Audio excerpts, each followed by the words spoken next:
This morning on the Promise FM, I've got a special guest, Sam Allen from the group No Other Name. Good morning, Sam. Good morning. Hey, now you calling from Nashville, right? Yes, I am. We were in town this weekend, which is a rarity for us. Okay. So you guys, are you guys based there in Nashville? Yeah, we are. Okay. I guess, you guys are a relatively new group to us here.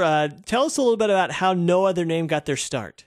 Well, there are three members of No Other Name, and one of whom is my sister, which we grew up in Florida, Central Florida, and we kind of grew up just doing music together, doing Christian music, primarily Christian music, and our older sister, just forced us to be musicians. It was kind of a funny thing. When we were still too young, we could barely walk and talk. She's making us stare on our harmony parts and all this stuff.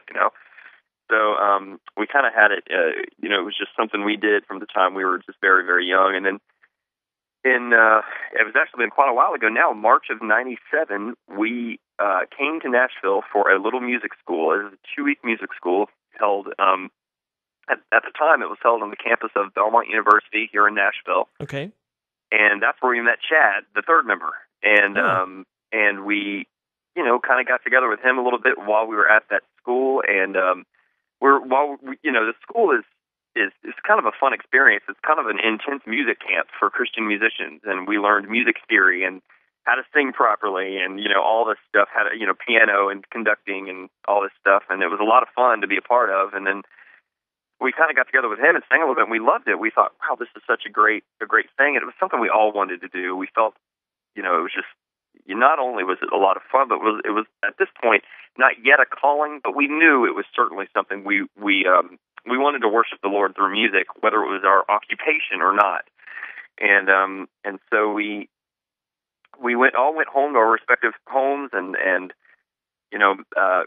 but just kept in touch, through the phone and through letters and everything else, through that following year, and came back the next year, met up with them again, and had another great time. And this time we felt the Lord just absolutely calling us to do this full time. And this was in 1998. And obviously full time for us. I mean, I was fresh out of high school, and of course we were all very young, and that was exciting for me especially. I had no ties. My friends had all gone to college, and I was like, absolutely, let's do it. We're gonna just move to Nashville and make something of ourselves and everything. But my sister was much more prayerful and very deliberate about her decision, and so in March of '99, we moved to Nashville and just started cold calling churches. Hey, we would love to come play at your church, and things started to. So we've been actually at it for a while now. Wow. Okay. But we got a record deal a few years ago, and that's really where things began to take off for us, because we had built up a kind of a fan base here in this area, and we could we stayed fairly busy doing that.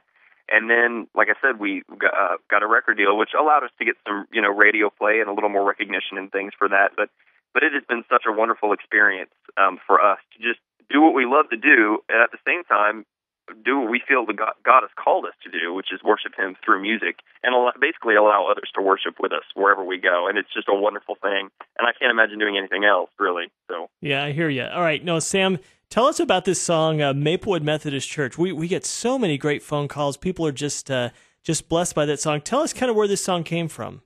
Well, this was written by a friend of ours here in Nashville. His name is David White, and it was actually a co-write, but we got it, and it wasn't that recent, actually. We got the song a few years ago, and always wanted to cut it. We would record albums, and just never got around to recording that one for some reason. It never seemed to fit on an album, even though we loved it. And I remember the first time that I heard that song. It was sent to me by a friend of mine. He said, "You just have to hear this song," and I listened to it and literally wept. I was driving down the road listening to the song, and I was weeping, and I kind of felt silly, I'm like, wow, this is like really a powerful song, and so I gave it to my sister, and she had the exact same experience. So we gave it to Chad, and he had the exact same experience. So we absolutely just fell in love with it immediately. But like I said, never put it on never put it on a record right away for various reasons.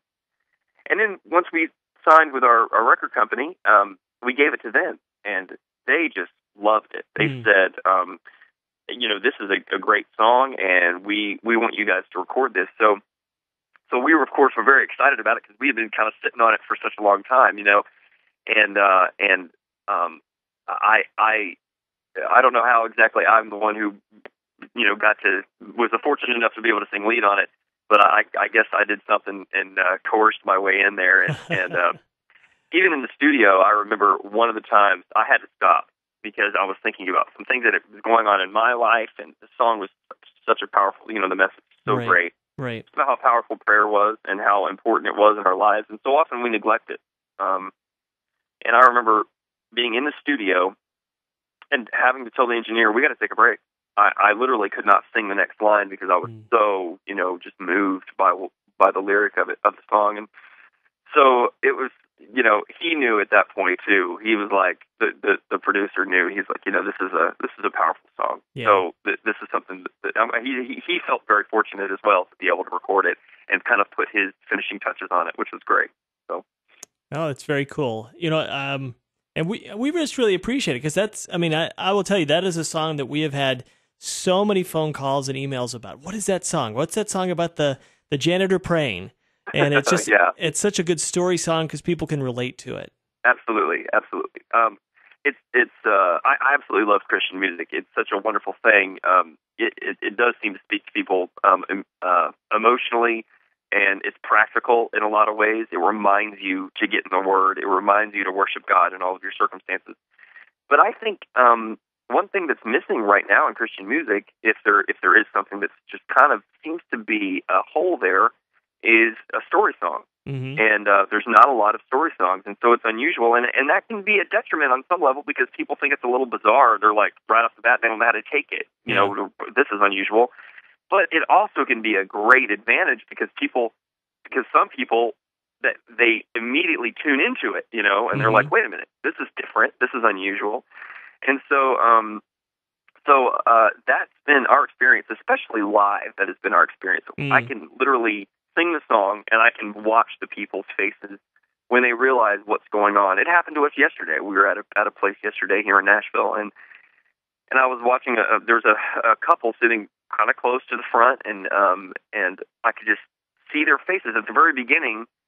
They were kind of confused, like, that's a bizarre lyric, and unusual. And then by the end of the song, she had tears in her eyes and she was weeping. The woman that was right there in front of her, she was just weeping. And I just it's all I can do to get through it, because Sure. I know that they're experiencing that lyric for the first time, and it's so wonderful. It's such a great reminder of how powerful prayer can be, and how often we just, like I said before, we just don't use it. It's like it just kind of collects dust, yeah. And it's a shame. It's a shame. So, yep. It's just been great. A great reminder in all of our live shows. Yeah. All right. Well, hey, Sam, I appreciate you spending some time with us. That's Sam Allen from No Other Name. You guys, we'll be praying for you. Thank you so much. I appreciate it.